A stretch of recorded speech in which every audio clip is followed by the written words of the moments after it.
Hey there, welcome back to The Daily. This is Adriana. Really great to be back here with you today for another round of practice.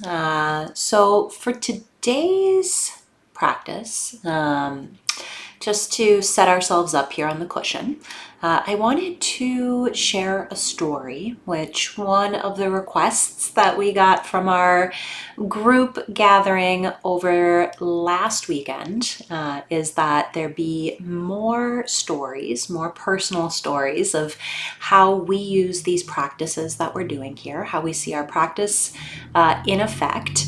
And I actually had an experience that happened last weekend that I would like to share because it was very much one of those moments where you could see practice in effect. So my husband and I decided to go to an outdoor cafe, an outdoor restaurant. Things are starting to open up here now, 6 feet apart. And as we were walking into this outdoor cafe, we had to walk past a number of tables on the patio to get to our table. And just before I sat down, I felt this searing pain in my hip. And it struck me as I was feeling this like really hot, sharp pain. Oh my gosh, I'm being stung. I'm being stung by a wasp. Right now, at this moment, there's a wasp stinging me. Oh, and that wasp is in my dress. That wasp is up my skirt and it's in my dress and it is stinging me. And I was able to cut my hand on my hip, grab the wasp inside of my dress, walk back across the patio, out onto the pavement, and lift my dress up and let the wasp go. And there was this real moment afterwards where I was like, oh, that was my practice. And I share this story not to pat myself on the back by any stretch of the imagination, because cognitively I could not have intellectualized myself into such clear action. It was really kind of that moment where my practice kicked in, where I was able to feel like, oh, this is pain. This is what pain feels like. It's sharp, it's hot, it's on my thigh. Oh, I'm being stung. This is exactly what's happening in this precise moment. And without even thinking about it, I was able to catch the wasp in my dress, walk back across with all of these people, and let the wasp go. And it reminded me of I'm going to get a little Sanskrit on you. There's a Sanskrit term which is upaya, and it means skillful means.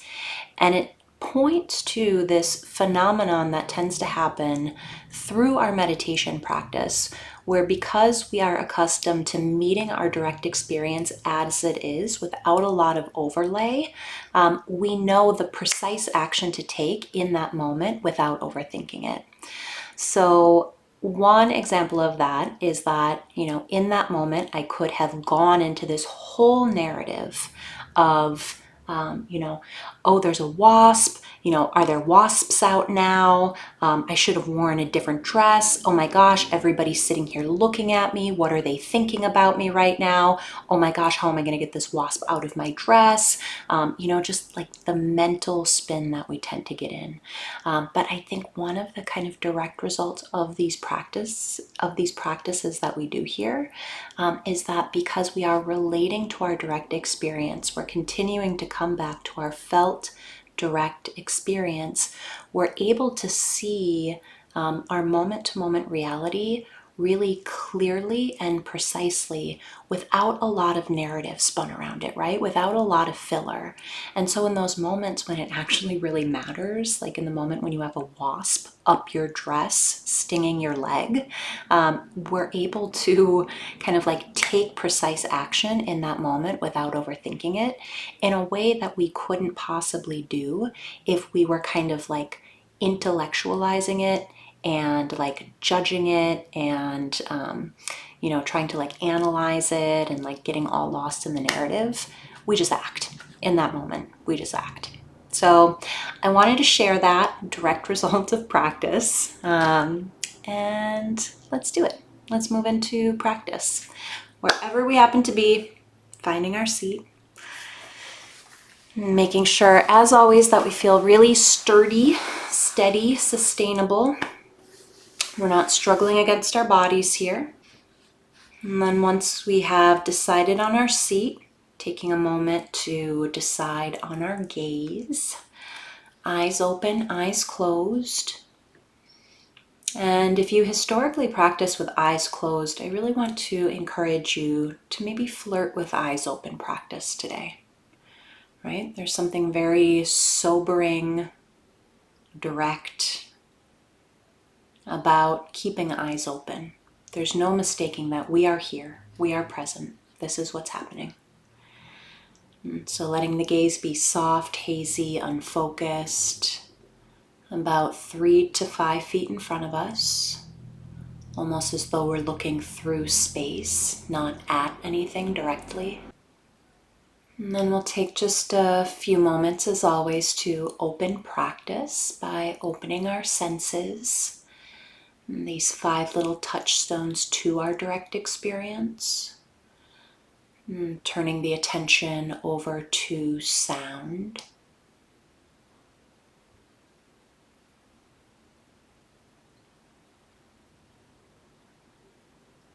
Just receiving the sound of the space that we're in.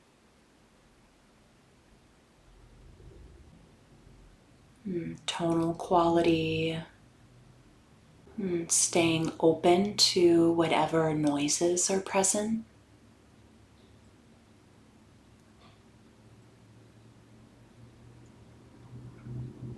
And then shifting the attention to touch.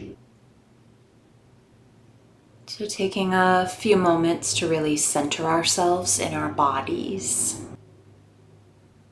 And that light pressure where the body makes contact against the floor, the chair.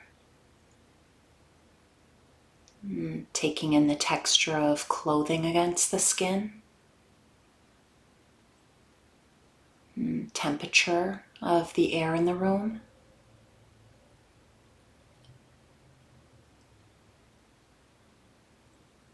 Dropping into the feet. Just feeling the feet here. Texture, temperature. Feeling where the feet make contact.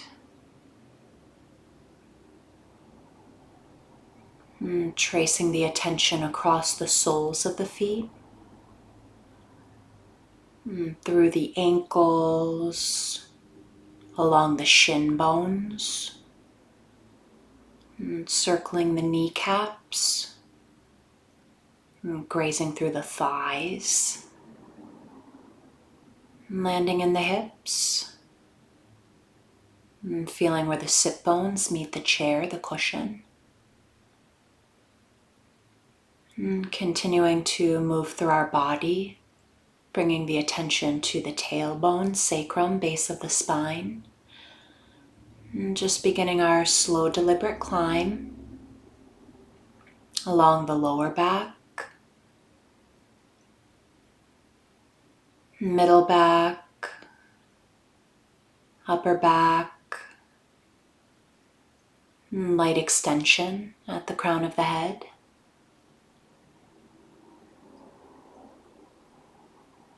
Tracing the attention across the forehead, space between the eyebrows.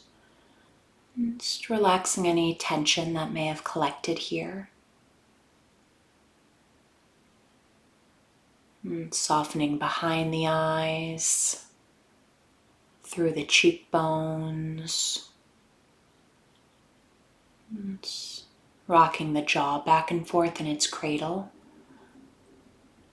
Allowing it to be loose, unclenched.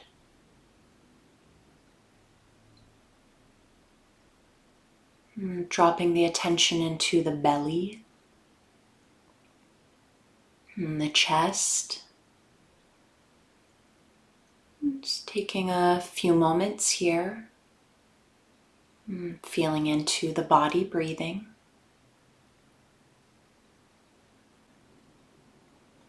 So as always, very little effort needed here. And just dropping into the felt experience of the breath moving through the body.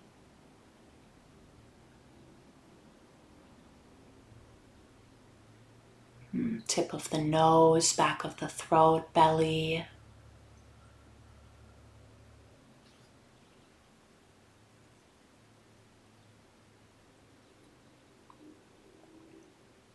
It's continuing to allow the attention to ride the cycle of breath as it moves through the body.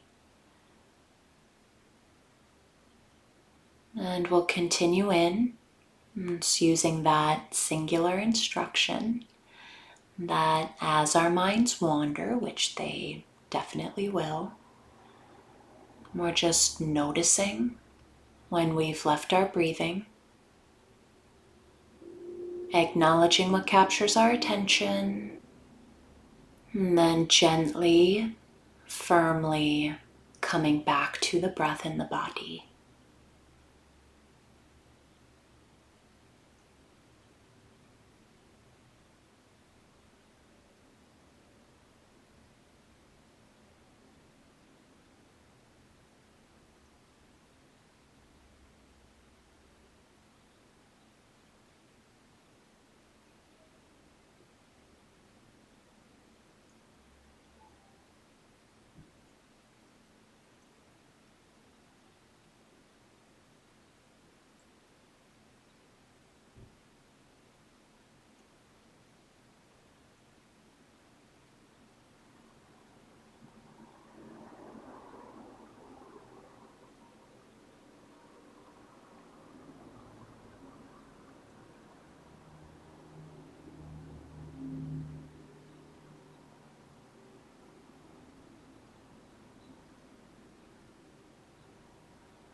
So the purpose here, as we know, is not to space out or stop thinking, but rather just to become a bit more attentive and aware of what's happening here in our present moment experience, which also includes staying attentive to where our mind goes.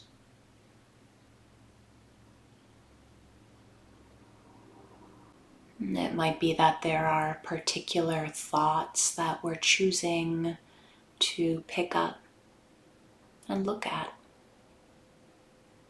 but then we also put it down.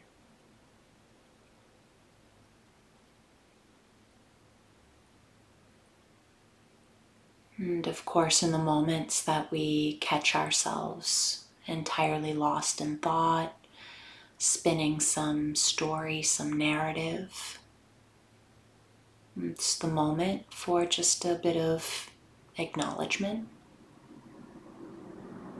And then that gentle return,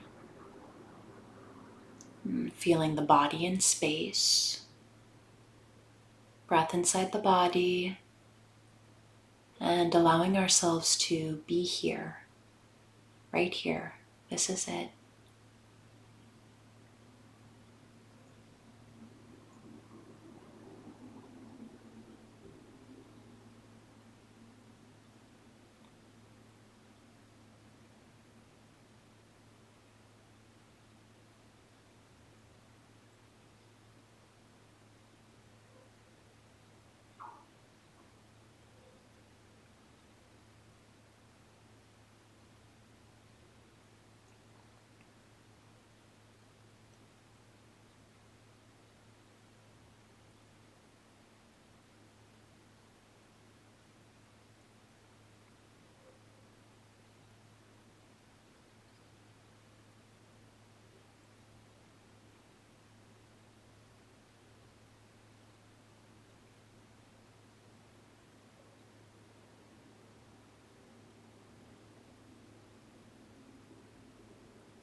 So one of these techniques that we can work with, particularly if we're finding that our mind is a bit speedy or spacey today, is just this idea of noting, keeping our practice somewhat porous, open, allowing whatever is sincerely arising to be there. And then just noting it for what it is, giving it a plain label, dropping the narrative around it. This might look something like thinking,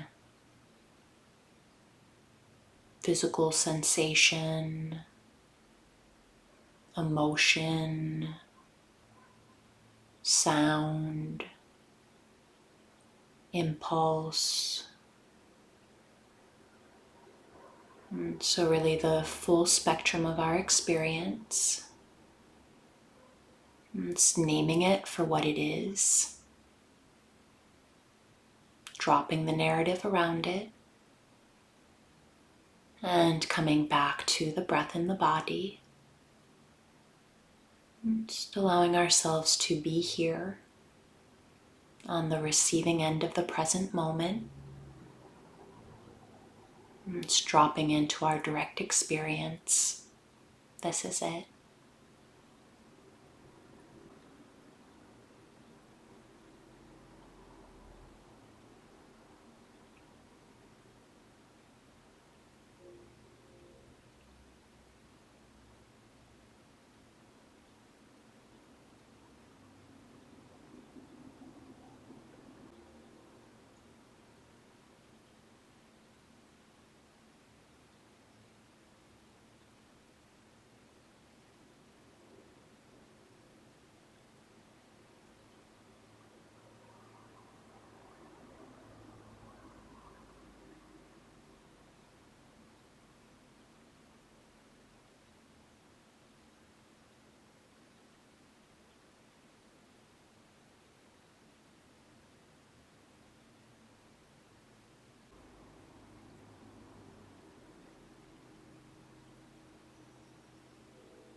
And again, feeling our way back. Just relocating ourselves in space. Feeling the weight of the body, texture of clothing on the skin, temperature of the air around us, between us.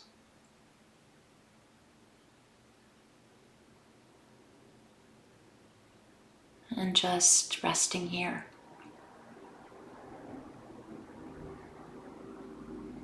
Noting what arises, dropping the narrative around it, and feeling the body breathe.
And then in our final few moments of practice, maybe just checking in on why you came, reconnecting to that initial intention, motivation, why yes, why practice.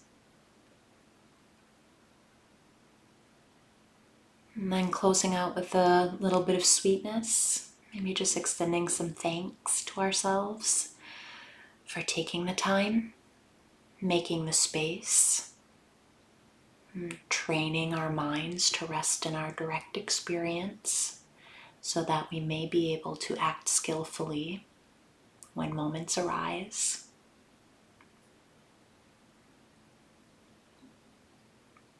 And then as you're ready, just allowing formal practice to drop and coming back in together at your own pace, no rush.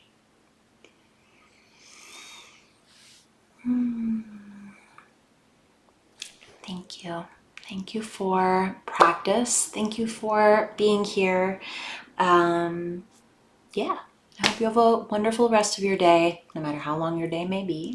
And we will see you back here tomorrow.